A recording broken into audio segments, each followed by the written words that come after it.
Good morning. Welcome to the Toronto Police Headquarters. I'm Police Constable Allison Douglas Cook, and today I'll be introducing Detective Constable Don Bai, and he'll be updating the public and the media on an investigation.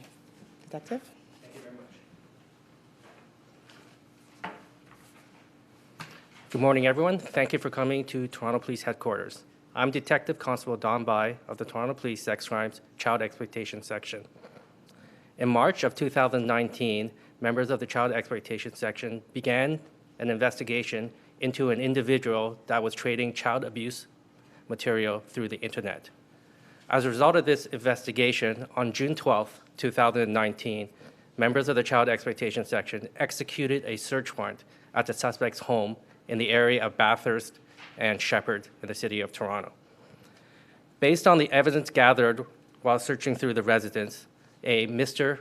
Claveria, first name William Christopher, was arrested.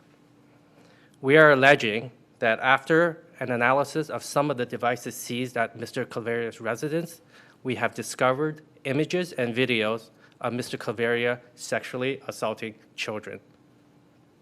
To date, we have identified 3 of these children.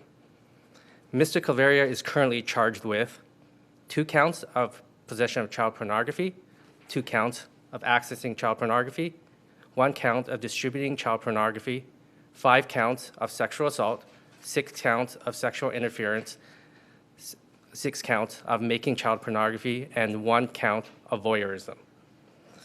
Mr. Claveria has been known to attend places of worship frequented by the Filipino community. We believe that some of these sexual assaults that were seen on these images and videos occurred at these places. The places of worship are the following. It's called the Word and Life Christian Assembly, located at 500 Coldstream Avenue. And the second place of worship is Jesus Reigns Forever International Ministry, located at 1177 Finch Avenue West. This is an ongoing investigation, and we believe there are more victims. We are asking if you have any contact with Mr. Claveria to please get in touch with us. If you have children that have interacted with Mr. Claveria, or if you have attended any of these places of worship with Mr. Claveria, I strongly urge you to please get in touch with myself or someone from my office. Well, my number is 416-808-8500, or if you want to remain anonymous, you can always call our Crime Stoppers at 416-222-TIPS. Thank you very much. Hi. The alleged victims, are they girls, boys, what age? Are they safe? The victims are safe. We did talk to them in the past 2 weeks. The ages of the girls or their sex, I'm not going to discuss, but I can tell you that all of our victims, all 3 of them, are prepubescent. Did he work for the church at all, volunteer, any of these places of worship? No, he does not. He is not even actually technically a member. He just attends a place of worship, one place to the next.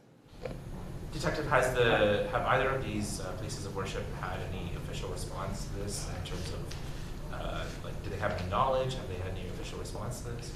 Actually, they were extremely shocked and devastated by this news, obviously. And I've spoken to the pastors of both churches. They do not have a public response right now, but I know that they are talking amongst their members. Do you believe that this gentleman here was working alone, or was he part of a bigger network or a bigger ring? Based on my investigation, he was working alone. Do you know his modus operandi? Was he luring the kids? How? Sorry, I apologize. How did he manage to approach the kids? Do we know? Or? From what I gathered, the Filipino community, especially the churchgoers or place of worship goers, they're very trusting in nature, and they welcomed him as into their family. So all the churchgoers are part of a family, and that's how they described it to me. So they trusted him. He had access to their children, and I believe he used this trust, and he broke this trust, and that's how he got access to their children. So he was known to the people of the church, when you talked to the pastors, did they know him And do you know how long he was frequenting these places of worship? He was known to all members of the church, right? And he's attended both churches, I know for sure, for the past year. I know he's attending, sorry, I shouldn't say church, these places of worship. I know that he's been jumping from one place to the next. So that's why we're also appealing to the public. If you have any information about other places of worship he might attend, please contact me. It's pretty important. How did you start the investigation? Did you get a tip somehow, or? This investigation was started through actually Facebook. Facebook provided some information to the U.S. law enforcement that somebody was trading or distributing child abuse material online. So this report jumped to the U.S. law enforcement and through the RCMP and eventually landed on Toronto's desk. The videos that you were talking about, were they made at the places of worship, or did he take his victims off-site somewhere else? Some of the videos that we have in our possession, they took place actually at the places of worship. Wow. Yes. How many additional victims do you think there were? At this point, I don't know exactly how many additional victims. We have a lot of evidence to go through. We're at early stages of our investigation, but we do know for sure there are additional victims. I have images and videos of children that I would like to identify who had interactions with Mr. Claveria.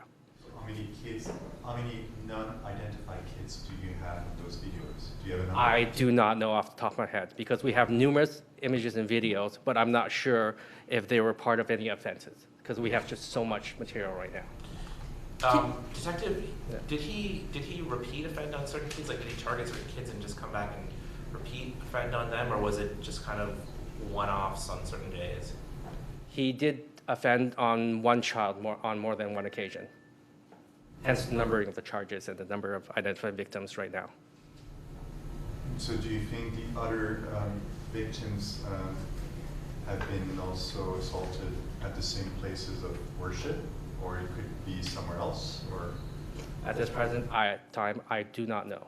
It could be at the place of worship. We're hoping to gain some information from the public to help us with that aspect, but it also could occur somewhere else.